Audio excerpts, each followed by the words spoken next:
নমস্কার, আশা করি সবাই ভালো আছেন।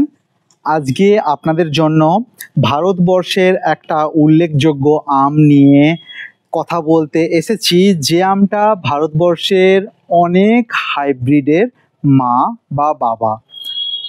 কারণটা কি? এত হাইব্রিড তৈরি করার সময় এই ভ্যারাইটিটাকে মা বা বাবা হিসাবে কেন নেওয়া হয়েছে? নিশ্চয়ই অনেক ভালো গুণ এর মধ্যে রয়েছে, তার জন্যই এই জাতটাকে সিলেক্ট করা হয়েছে। আজকে আমি আপনাদেরকে দেখাবো নীলাম। নীলাম আমটা সাউথ ইন্ডিয়ার একটা আম বলে মনে করা হয়, যদিও মহারাষ্ট্র, অন্ধ্রপ্রদেশ সহ বিভিন্ন জায়গাতে নীলম চাষ হয়ে থাকে। আম্রপালি বা মল্লিকার মা, অনেক ক্ষেত্রে বলা হয় বাবাও। তো দশেরি আর নীলমের ক্রসেই কিন্তু তৈরি করা হয়েছিল এই আম্রপালি এবং মল্লিকাকে। এছাড়াও আরও আপকামিং অনেকগুলো হাইব্রিড আসতে চলেছে, যেগুলো নীলমের সাথে ক্রস করে বানানো হয়েছে। আমি আজকে আপনাদেরকে নীলমের ইন ডেপথ ডিটেলসে বলবো যা কিছু আপনাদের জানা দরকার নীলম সম্বন্ধে। সবার প্রথম, নীলম জাতটা একটা রেগুলার বেয়ারার, তাই হয়তো দশেরি এবং নীলমের ক্রস করিয়ে আম্রপালি এবং মল্লিকা সিলেক্ট করা হয়েছিল। দশেরি তো রেগুলার নয়, আমরা ভালো মতোই জানি। দশেরির টেস্ট নেওয়া হয়েছে, দশেরির বিয়ারিং হ্যাবিট, বিয়ারিং ক্যাপাসিটি নেওয়া হয়েছে, কিন্তু এভরি ইয়ার বিয়ারিং ক্যাপাসিটি কিন্তু দশেরির নেই, সেটা নীলমের মধ্যে বিরাজমান। তাই নীলমকে সবসময় প্যারেন্ট হিসাবে নেওয়া হয়েছে হাইব্রিড তৈরির সময়। নীলমের এভরি ইয়ার বিয়ারিং ক্যাপাসিটি এবং বাঞ্চ বিয়ারিং হ্যাবিট রয়েছে, প্রচুর পরিমাণে ফল ধরতে দেখা যায়। গাছটা dwarf to semi vigorous, dwarf to semi vigorous হওয়ার জন্য এই আমটাকে high density, ultra high density, in fact pot কালচারেও করা সম্ভব, বহু জায়গাতে মানুষরা করে থাকেন। এই জাতটার অন্যতম বিশেষ বৈশিষ্ট্য হলো দুটো বৈশিষ্ট্য। এক, এর লেট ম্যাচুরিটি, অর্থাৎ মহারাষ্ট্র এবং অন্ধ্রপ্রদেশ এছাড়াও সাউথ ইন্ডিয়ার কর্ণাটক, তামিলনাড়ুর কিছু কিছু অঞ্চলে নীলম পাকতে দেখা যায় আগস্ট মাসের মিডিলে ন্যাচারালি। কোনো পেস্টিসাইড, ফাঙ্গিসাইড বা ফ্রুট ফ্লাই ট্র্যাপ সেভাবে ব্যবহার করেন না, তা সত্ত্বেও নীলম কিন্তু ইনট্যাক্ট থাকে। তাই বলা যেতে পারে একটা অত্যন্ত লেট ভ্যারাইটি হওয়া সত্ত্বেও খুব ভালো মতো ডিজিজ রেজিস্ট্যান্সি দেখায় নীলম ভ্যারাইটিটা। দ্বিতীয়, যেটার জন্য নীলম প্রচুর পরিমাণে চাষ করা হয় এখনো পর্যন্ত এবং খুব ভালো বাণিজ্যযোগ্য একটা আম, যেটা নিয়ে প্রচুর পরিমাণে ব্যবসা হয়, বাণিজ্যজাত করা হয়, তার প্রধান কারণ হচ্ছে এটা সেলফ লাইফ। অনেক দিন পর্যন্ত নীলম স্টোর করা যায়।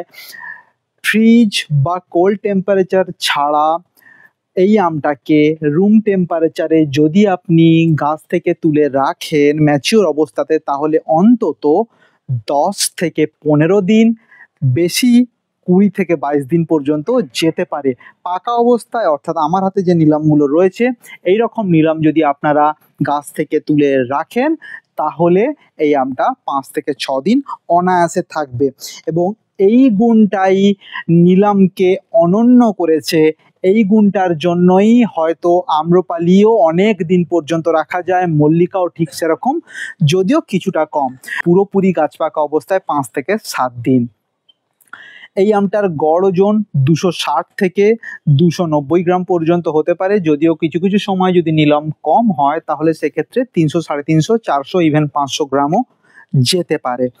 বিদেশের একটা আম, যে আমটা নিয়ে আপনারা মাতামাতি করছেন এখন, TEJC, টম এলাওয়ালা জুয়ান কার্লস, শ্রীলঙ্কার একটা ভ্যারাইটি, তারও কিন্তু প্যারেন্ট এই নীলম। এই নীলমের মতোই পুরো দেখতে, টেস্ট হুবহু নীলমের মতো, একটু ইনফিরিয়ার, মল্লিকার মতো একটু ইনফিরিয়ার। যাই হোক, TEJC পার্ট 2 খুব তাড়াতাড়ি আসবে, আমি এখানকার ফলের রিভিউ আপনাদেরকে দিতে চলেছি। এইবারে আসা যাক আবার নীলম নিয়ে। নীলমের ডিজিজ রেজিস্ট্যান্সি যথেষ্ট ভালো, খুব একটা বেশি ছত্রাক এতে লাগে না, খুব একটা বেশি লিপ উইভিল, খুব একটা বেশি অ্যানথ্রাকনোজ, খুব একটা বেশি ফ্রুট ফ্লাই, যেটা সবচেয়ে বেশি গুরুত্বপূর্ণ এই লেট ভ্যারাইটিগুলোর জন্য, সেটা কিন্তু এতে বেশি লাগে না। তাই নিঃসন্দেহে একটা চাষযোগ্য বাণিজ্যিক ভ্যারাইটি হিসাবে আমরা নিলামকে গ্রহণ করতে পারি। এবং পটে এই আম হবে, অবশ্যই হবে। আমি দেখছি বহুদিন ধরে অনেক জায়গাতে এই ভ্যারাইটিটা দেখছি। এই ভ্যারাইটিতে ফুলের পরিমাণ, স্ত্রী ফুলের পরিমাণও কিন্তু প্রচুর, তাই জন্য ফলের পরিমাণও কিন্তু অনেক। একটা আমের যে খোসা, সেই খোসা একটা 270-280 গ্রাম ফলের খোসার ওজন 50 থেকে 55 গ্রাম পর্যন্ত হতে পারে, এবং আটির ওজন 40 থেকে 42 গ্রাম পর্যন্ত হতে পারে। পারফেক্ট ফ্লাওয়ারের পরিমাণ 17 থেকে 18%, যেটা অনেকটাই বেশি, এবং এর বোঁটা খুব শক্ত হওয়ার জন্য এ কিন্তু অনায়াসে গাছ থেকে ছিঁড়ে পড়ে না। আমি জানি না কেন নিলাম নিয়ে মানুষ খুব একটা বেশি ইন্টারেস্ট দেখান না, হয়তো পুরনো ভ্যারাইটি প্রাক্তন হয়েছে, সেরকম নয়। এটা এখনো পর্যন্ত গোল্ড। ইনফ্যাক্ট একটা জিনিস আমি বলতে পারি, যত নতুন হাইব্রিডগুলো এসছে অনায়াসে সেই সমস্ত হাইব্রিডগুলোকে এ টেক্কা দিতে পারে, এবং অনেক হাইব্রিডকে সহজে হারিয়েও দিতে পারে নিলাম। অম্বিকারও পরে পাকে নিলাম। অরুণিকা টরুণিকা তো অনেকদিন আগেই শেষ হয়েছে, অরুণিমা অম্বিকার পরে কিন্তু নিলাম পাকে। আপনি চাইলে অম্বিকা অরুণিমার সাথেও নিলাম তুলতে পারেন, বাড়িতে 10 থেকে 15 দিন রাখার পরে এই জাতটা পেকে যাবে। এবারে এর ফলের রিভিউ দেব আমি, আমটা আপনাদেরকে কেটে দেখাবো এবং টেস্ট বলবো। কাটার আগে আপনাদেরকে দুটো নিলাম দেখিয়ে দেওয়া যাক, এতক্ষণ ধরে দেখছেন তাও কাছ থেকে দেখিয়ে দিই। এই সেই অন্ধ্রপ্রদেশ থেকে এখানে আসা নিলাম। দেখতে পাচ্ছেন আমগুলো কিন্তু পাকা অবস্থাতে হলুদ বর্ণ ধারণ করে, যদি ব্যাগিং করা হয় তাহলে গোল্ডেন ইয়েলো কালার ধারণ করবে। আমের শেপ দেখুন, যারা যারা টিজেসি চেনেন, টিজেসির মতো দেখতে, পুরো টিজেসির মতো দেখতে বলাটা ভুল, টিজেসিকে এটার মতো দেখতে, কারণ টিজেসির মা এ বা বাবা এ, এখনো পর্যন্ত সেটা নির্ধারণ করা যায়নি। তার থেকে অনেক বেশি গুণমানসম্মত আম, তার থেকে অনেক বেশি ভালো গুণযুক্ত আম এটা। যদিও এর বাচ্চা মল্লিকা একে অনেক অংশে হারিয়ে দিতে পারে, কিন্তু বেয়ারিং ক্যাপাসিটি এবং ডিজিজ রেজিস্ট্যান্সি এবং হ্যান্ডলিং, স্টোরেজ ক্যাপাসিটি, লেট ম্যাচুরিটিতে একে এখনো পর্যন্ত ভারতবর্ষের 99.9% লেট ভ্যারাইটি হারাতে পারবে না, এতটাই প্রমিসিং। আর তাই তো একে এত আমের হাইব্রিডাইজেশনে ব্যবহার করা হয়েছে। কথা না বাড়িয়ে এবার আপনাদের সামনে একটা নিলাম আমি কাটবো। কাটার আগে অ্যারোমাটা একটু আমি বলে দিই। খুব সুন্দর মিষ্টি আমের, যারা যারা আমের আড়তে বা আম যখন আসে মুর্শিদাবাদ, মালদা বা কারুর বাড়ির কাছে যদি আমের আড়ত থেকে থাকে, বা ফল দোকানে পিক আম ম্যাঙ্গো সিজনে মার্চ এপ্রিল মাসে যে গন্ধটা বেরোয়, একদম মিষ্টি ম করে যে গন্ধটা, ঠিক সেই গন্ধটাই কিন্তু এখান থেকে বেরোচ্ছে। অনেকে এই আমটাকে বাজারে নীলাম্বরী বলে বিক্রি করেন। নীলাম্বরী বলে কোনো আম হয় না, সেটা কিন্তু নিলাম। একটা ছোট্ট নাক আছে, বুকটা উঁচু, বুকের কাছটা আলফানসোর মতো, আর নিচের অংশতে নাক রয়েছে। তো এইবারে কাটা যাক, কেটে আমি বলে দিই। বাইরে থেকে প্রজেকশনটা কিন্তু মাইল্ড হলেও খুব ভালো মিষ্টি গন্ধ, দারুণ গন্ধ। আপনি আমটাকে নাকের কাছে রেখে আরামসে থাকতে পারেন, মনে হবে যেন আরও নি গন্ধ, এতটাই সুন্দর। এবারে আমি মাইকের কাছে রাখি কাটছি, যাতে ফাইবার আছে কিনা আপনারা বুঝতে পারেন। খুব কম সেরেটের ছুরিতে কেটেছি, আপনাদেরকে একটু আমটা দেখিয়ে দিই। খুব রসালো, দেখতে পাচ্ছেন। এই হচ্ছে, কাছ থেকে দেখুন আরো, এই হচ্ছে নিলাম। এক্সিলেন্ট।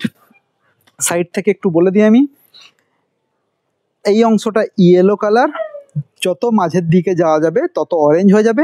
এই জায়গাতে সামান্য একটু জেলি জেলি ফরমেশন হয়েছে, কিন্তু ওভারঅল আমের অ্যারোমার কোনো পরিবর্তন হয়নি। আমের অ্যারোমা কিন্তু যথেষ্ট ভালো রয়েছে। আমি এবারে এটাকে খাবো, খেয়ে আপনাদেরকে বলবো। ফাইবার হালকা রয়েছে এটাতে, হালকা, খাওয়ার সময় আরও বেশি বোঝা যাবে। একটু টিএসএস চেক করি। টিএসএস কিন্তু মিন টিএসএস এর থাকে 21, এখানেও তার ব্যতিক্রম নয়। 21.5, 22-এর কাছাকাছি টিএসএস রয়েছে, যেটা কিন্তু যথেষ্ট মিষ্টি বলে আমটাকে প্রকাশ করছে। একবার আপনাদেরকে ফাইবারটাও দেখিয়ে দিই। তলাতে ফাইবার হালকা রয়েছে, খুব একটা বিশেষ ফাইবার নেই। খোসা কিন্তু যথেষ্ট মোটা, বেঙ্গানাপাল্লির মতো খোসা এর মোটা।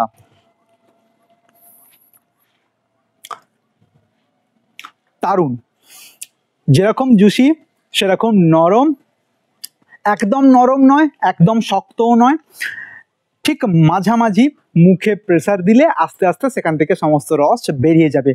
অ্যারোমাটা খুব পরিচিত অ্যারোমা, তার কারণ আমরা যত আম খেয়েছি আমাদের ইন্ডিয়াতে, আম্রপালি, মল্লিকা, আরও বিভিন্ন ধরনের আম খেয়ে থাকি, সেগুলোর সমস্ত অরিজিনটা কিন্তু এই একটা আম থেকেই এসছে। তার ফলে এর অ্যারোমাটা বহু আমের মধ্যে আছে, এবং এই আমটা ভালো বলে এর সিডলিং সিলেকশনও বহু জায়গাতে হয়েছে, যেগুলোর নাম কেউ জানে না। আমার মনে হয় গৌরজিৎও এর সিডলিং, গৌরজিৎ বলে যে আমটা পাওয়া যায় উত্তরপ্রদেশে, এর সিডলিং, যদিও সেটা খুব আর্লি ভ্যারাইটি।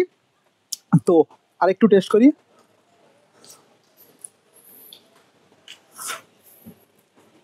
খোসার কাজটা বেঙ্গানাপাল্লির মতো যথেষ্ট মিষ্টি, পুরো গলা মিষ্টি হয়ে গেছে। লেট ভ্যারাইটি, এত সুন্দর ভ্যারাইটি আর একটি খুঁজলেও পাবেন না। লেট ভ্যারাইটি, অনেকেই আমাকে প্রশ্ন করেন, দাদা 5টা লেট ভ্যারাইটির নাম বলুন। হাতের কাছে শোনা আছে নিলাম, এক্সিলেন্ট টেস্ট, যাদের মিষ্টি পছন্দ তাদের খুব ভাল লাগবে। আর এই সময় আগস্টের 5 তারিখ, 6 তারিখ, 7 তারিখ, 9 তারিখ, এই সময় অন্য কোনো এই কোয়ালিটির আম আপনারা পাবেন না, মার্কেটেও পাবেন না। ইন্ডিয়ার মার্কেটে এখন নিলাম ভর্তি, যেটা বহু জায়গাতে নিলাম্বরি বলে বিক্রি হচ্ছে।